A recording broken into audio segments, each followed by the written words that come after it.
Good morning, ladies and gentlemen. On the series of my class on flight performance and planning, lecture number 3, I will be covering climb and descent today. I request you to watch this video till the end because you will be able to answer some of the common exam questions after my class. I would also request you to watch the 2 videos which I have uploaded on flight performance and planning. The first one was on takeoff speeds and distances, and the link of YouTube is given here in front of you. And the second class was on stalling speeds and the takeoff speeds and their relationships. The link is also given here.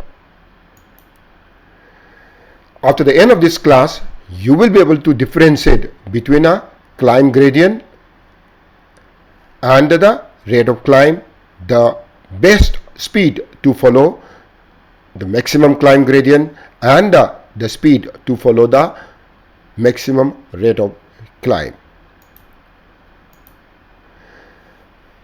Here in this diagram, I have shown an aircraft on a climb. When the aircraft is on a climb, it will have 3 axes. The first is the horizontal axis, which is the horizon of the earth, and the angular difference between the horizontal axis and the path which the aircraft is following is known as the aerodynamic axis, and the angular difference between the aerodynamic axis and the aircraft axis is known as the angle of attack, which is represented by alpha. And the third axis is that the horizontal axis, the angular difference between the horizontal axis and the aircraft axis is known as the pitch angle or the aircraft attitude, which is shown in the aircraft. So therefore, the pitch angle or the aircraft angle will be a sum total of the angle of attack and the flight path angle.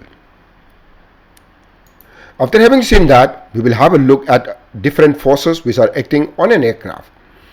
First, let me cover the different forces acting on an aircraft in a straight and level flight. We call it an equilibrium flight. In an equilibrium flight, the forward motion of the aircraft is being produced by the thrust of the aircraft, and the resistance forces, the resistance of motion of this aircraft is the drag of the aircraft. If the aircraft is not accelerating or retarding, these 2 forces will have to be equal to each other. So therefore, the forward thrust and the backward drag is equivalent in a straight and the level unaccelerated flight. Similarly, the weight of the aircraft is acting downward, and the lift is the force which acts upward. If the aircraft is neither gaining the height or nor losing the height, then the lift is equal to the weight of the aircraft. Now at this moment of time, let me pitch the aircraft up and put the aircraft onto the climb. Once the aircraft pitches up, the weight of the aircraft will remain vertically down. It will remain vertically down. Now this weight of the aircraft can be resolved into 2 components with respect to the aircraft aerodynamic axis. That is, one which is opposite to the lift, which will be W cos of gamma. One is along the fore and aft axis which acts backward, which is W sine of gamma. This sine of gamma, this angle gamma, is nothing but the flight path angle. So this weight can now be resolved into 2 components, one acting opposite to the lift, that is W cos of gamma, one acting along with the drag which resists the forward motion of the aircraft, that is W sine of gamma. So since this backward forces has now been increased, once the aircraft is on a climb, this increment in the force needs to be compensated by an additional amount of thrust, which I have represented here as a delta thrust. So now the original thrust plus the additional amount of thrust will now have to compensate, or will have to be equal to the drag plus the increment in the forces okay, towards the drag, that is W sine of theta. So if you have a look, since the lift has to compensate, okay, a lesser component of the original weight on a climb, the lift of the aircraft required is lesser than the normal straight and the level flight. And as far as the thrust is concerned, as we have discussed, we will require additional amount of thrust. More the thrust, more the climb. More the delta thrust, more the climb. So now mathematically, if we have to resolve this, the thrust now will have to be equivalent to W sine of gamma plus the drag of the aircraft, and which when transposed, we will have W sine of gamma will be equal to thrust minus drag. Further, sine of gamma will be equivalent to thrust minus drag upon weight, which when resolved will give me thrust upon weight minus drag upon weight, since okay, the weight of the aircraft is equivalent to the lift of the aircraft, which we can replace this by drag upon lift, and now the final equation will be sine of gamma will now be equal to thrust upon weight minus 1 upon L by D ratio. Now let us determine the speed, okay, which will give me the best gradient of climb. As discussed earlier, that we need to compensate the drag of the aircraft by the thrust. So therefore, we will have to have the thrust which has to be equal to the drag of the aircraft. So that thrust is known as the thrust required to compensate the drag, so it is known as the thrust required. In this particular graph, on the x-axis I have got the IAS as a speed, and on the y-axis I have got the drag. The drag, as we know, that will have two components, that is one which is known as the induced drag, and the one which is known as the parasite drag. The sum total of these two drag will give me the total drag curve. Total drag curve. So in order to make this aircraft climb, okay, I need some additional amount of thrust, as we have discussed, that is the delta thrust. So now because of this, I need to put in the thrust output or thrust available graph of a jet engine. Primarily in this particular picture, I have put the thrust available for a jet engine. So now if we have to compare, or if we have to plot that speed where the maximum excess thrust lies, okay, we'll have to see the difference between this thrust available graph and the thrust required graph. So if we have a look visually also, the maximum gap or difference between the thrust required and the thrust available exists at the place where the drag is minimum.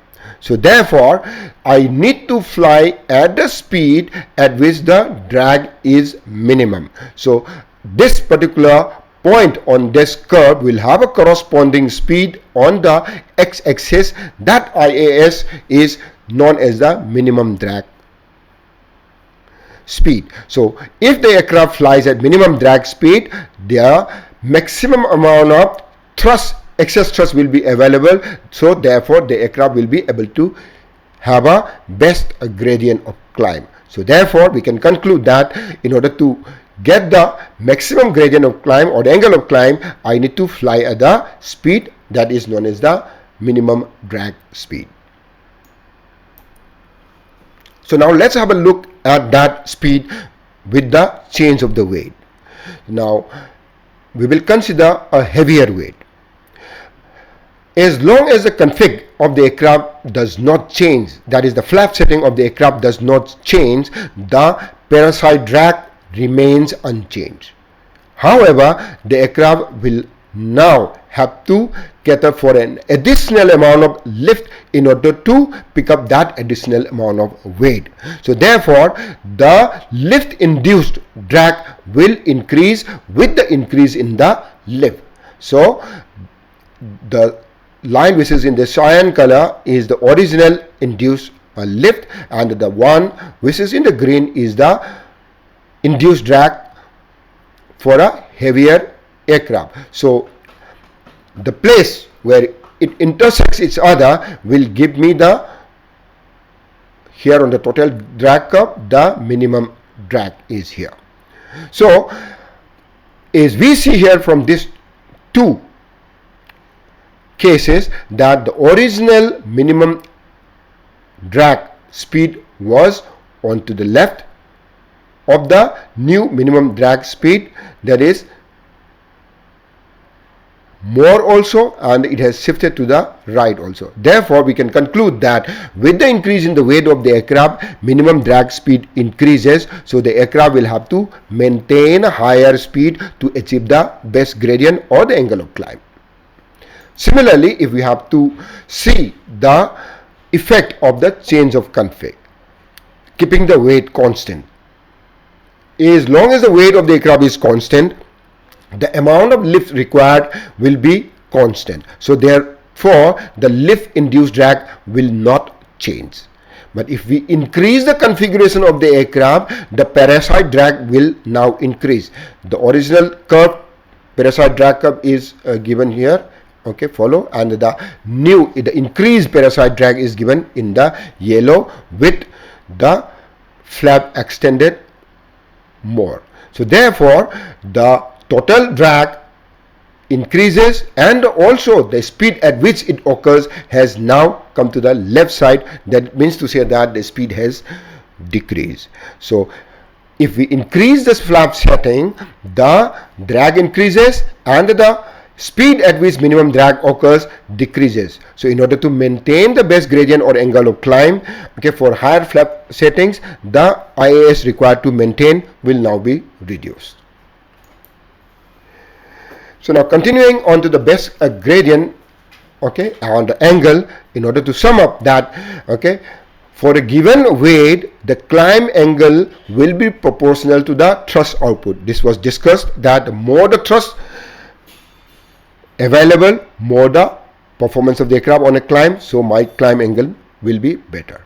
And also that for a given weight and the engine rating, the climb angle will be best at the best L by D ratio.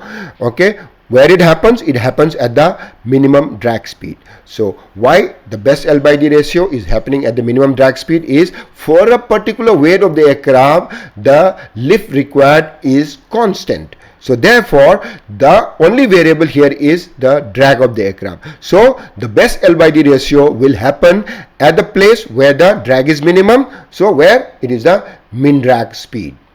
So therefore, in case of an engine failure, in order to maintain the best gradient of climb, which is known as the Vx speed, okay, one has to maintain the speed where it gives the best L by D ratio, which in some of the aircraft is known as the VFTO, VMLB0 or green dot speed.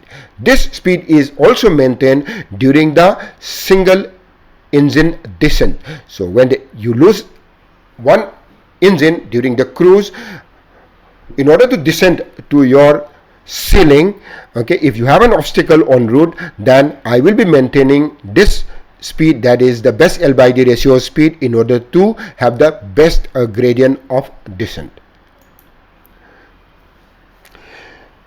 Now let us talk about what exactly is the climb angle and how do we need to find out. The climb angle or the descent angle is nothing but the ratio of the height gain and the distance covered. So if you have a look at this, okay, this becomes a right angle triangle wherein the height gain is represented by h and the distance covered is represented by the base of this triangle, which is the distance d. So this becomes perpendicular and this becomes the base.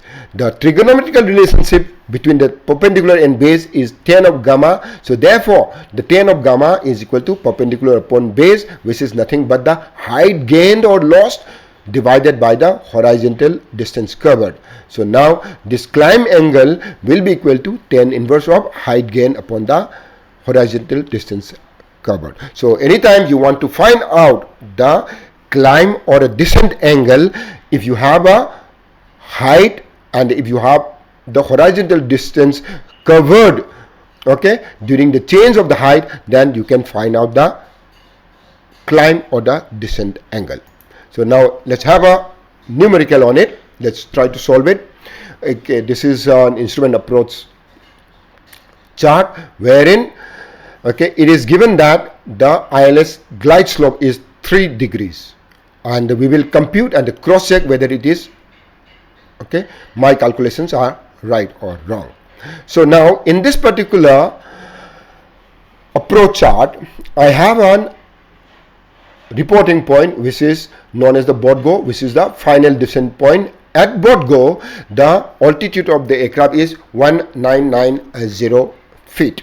Okay, this board go is at a distance of 5.3 plus 0.2 nautical miles from the threshold, and the threshold crossing height is 57 feet, and the touchdown zone elevation is 160 feet. So the altitude of the aircraft will be 160 plus 57 will be the altitude. So the change in the altitude now will be 1990 minus a sum of 160 plus 57. So now let us say that the threshold, the height above the threshold is 160 plus 57, which is 217, and the distance at board go from the threshold is 5.5 nautical miles, which when multiplied by 6080, okay, it will become the feet, that is 33440 feet is. So what I'm doing is I need to convert all of them in the same unit, because the height was measured in terms of feet, so therefore the distance was also needed to be measured in terms of feet. Now the glide path angle, which is equal to tan inverse of height upon distance, so therefore tan inverse of 1990 minus 217 divided by 33440, which gives me 3 degrees. So now if we cross check it, it actually matches with the given glide path angle on an ILS. Similarly, if I want to find out for a non-precision approach, that is on a localizer approach, when the glide slope is out, I can do so. So here for this I need to look into this table, wherein at 6 nautical miles the aircraft is required to be at an altitude of 1850 feet, and at 3 nautical miles the aircraft is required to be an altitude of 760. So now therefore the change in the height will be equal to 1850 minus 760, which is 1090 feet. That is the change in height. And what is the change in the distance? Change in this distance is 6 minus 3 nautical mile. This now again will have to be converted into feet, because they have to be on the same unit. So I multiply by 6080, which gives me 18240 feet. So therefore the angle, that is the angle here, it is the tan inverse of 1090 upon 18240, which gives me 3.4 degrees, which when cross check here gives me the same figure. Now let us have a look at the effect of winds on the gradient of climb or the gradient of descent. In case of the headwind, for the same TAS, the ground speed is reducing. So therefore for the same height gained or lost, the horizontal component is reducing. Here. So therefore if I divide the height gain by the horizontal distance, as the denominator becomes lesser, the figure will be higher. So therefore your gradient will become higher for a headwind, that is the gradient with respect to the ground. On the contrary, if I have a tailwind, for the same amount of height gain I will be traveling more distance, so therefore the ratio becomes smaller, so therefore the gradient will also be smaller, as well as the angle of climb will also be smaller. So therefore what we can conclude here is that in case of a headwind I will have a better gradient of climb. After having understood the effect of wind on the gradient of climb, now let's have a look at its effect on the takeoff performance. So in case of a headwind, since I am going to be getting a better gradient of climb, okay, the takeoff distance required and the takeoff run required will be reducing. So if the takeoff distance available or the takeoff run available was the limiting factor, since I'm going to achieve a lesser takeoff distance required and the takeoff run required, I can take the benefit in terms of the gross weight of the aircraft. So now, after having understood the gradient, now let's have a look at what a rate of climb or a rate of descent is. So now, for easy understanding and for illustration purposes, I am showing the rate of descent numericals. The problem remains the same. So if the aircraft is maintaining 120 degrees, ground speed of 120, find the ROD on a glide path of 3 degrees. The glide path is given. The ROD is here already computed. We will just tally them, okay, without computation. As we know that the ground speed of 120 is equivalent to 121.60 feet per minute.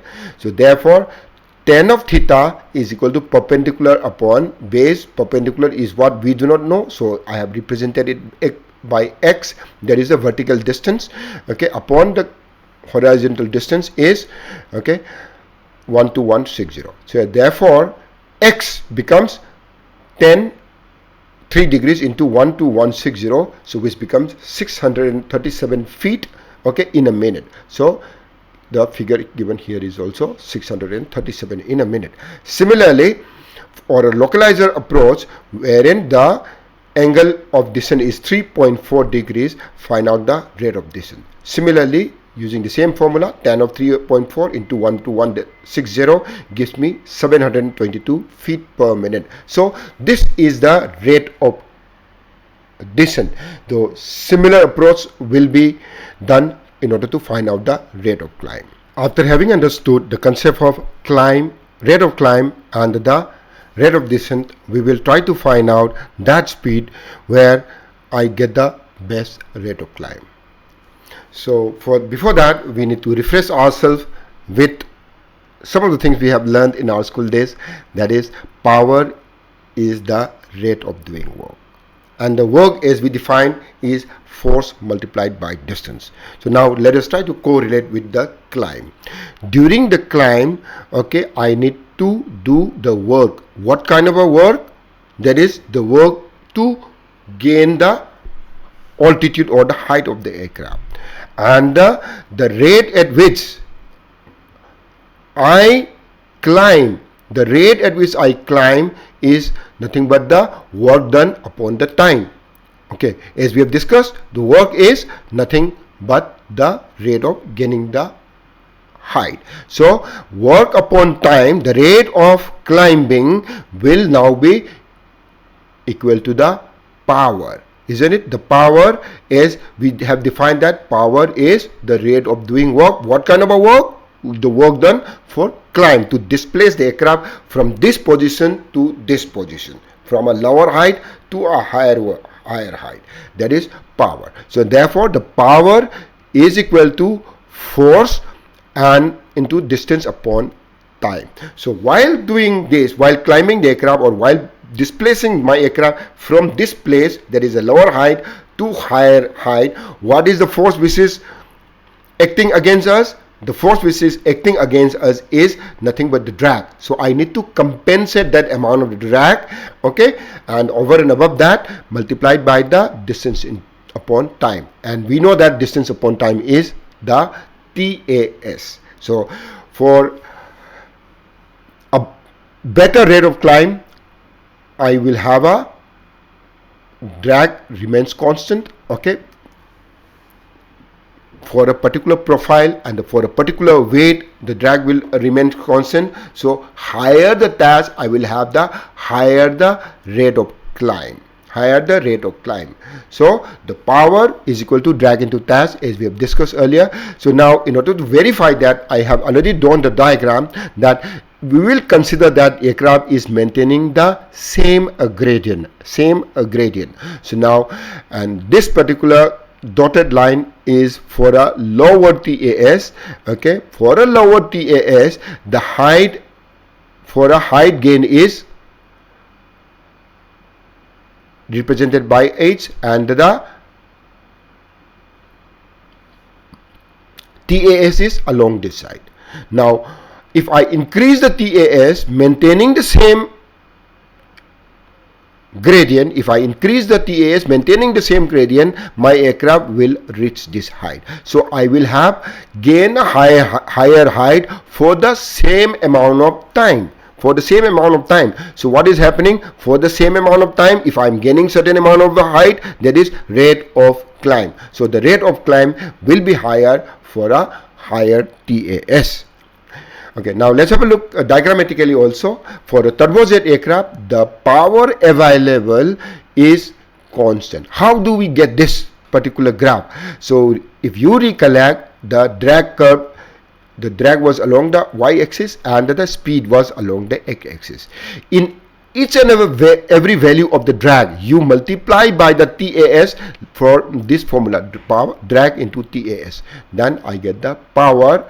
Okay, so we achieve this graph by multiplying each and every figure of drag by the TAS. Now this becomes the power versus the speed graph. So now this is the power required to carry out the task, that work, that is the climb. Okay, and this is power available. So the more the power available, more the rate of climb. So therefore the maximum difference, that is difference between the power available and the power required, happens at this point. Okay, which when examine, it happens at the speed which is more than a VIMD. This speed which when maintained will give me the best rate of climb, and that speed is known as the VY. Okay, for a turbojet aircraft, it happens at 1.32 times the VIMD. Similarly, for a turboprop aircraft, the maximum difference between the power available curve and the power required curve happens at VIMD. So the best rate of climb speed for the turboprop is the speed, that is the VIMD speed, which we call it as a VY. So after having seen that, some tips or thumb rules to calculate the rate of descent. Okay, so at the top of descent, okay, if you want to find out the distance to the top of descent, okay, how do we find out? Is that height to descend in thousands of feet, which when multiplied by 3 and add 10, you will get that top of descent. So now if you're flying at 37,000 feet and the elevation of the airport is 2,000, so the height to find out the top of descent. So height to descent is 37 minus 2,000, that is 35,000 feet. Okay, and 35 which when multiplied by 3 gives you 105, plus 10 will gives you 115 nautical miles. So the distance to your top of descent is 115 nautical miles approximately. This is a thumb rule, so it is an approximation. Similarly, on a 3 degrees glide path, if you want to find out the rate of descent, multiply the ground speed by 5 and then you will get the rate of descent. Now if the aircraft is maintaining 120 knots and it's a 3 degree glide path, multiply 120 by 5, which gives me 650 feet per minute. And also you can work out like this: divide the ground speed by 2 and add 0 at the last. So if ground speed was 120, the ROD is 120 by 2 is equal to 60, add 0 as the last digit, 600 feet per minute. So now let's have a cross check. 3 degrees glide path, 120. 3 degrees glide path, 120, 637. It is pretty close to the approximation, okay, which we have done. So with this, I have finished the class today. I request all of you to subscribe and also press the bell icon. So whenever I release a new video, you get the first-hand information on that. And if you feel that my class is worth sharing it to your friends, then I also request you to share. Thank you, ladies and gentlemen.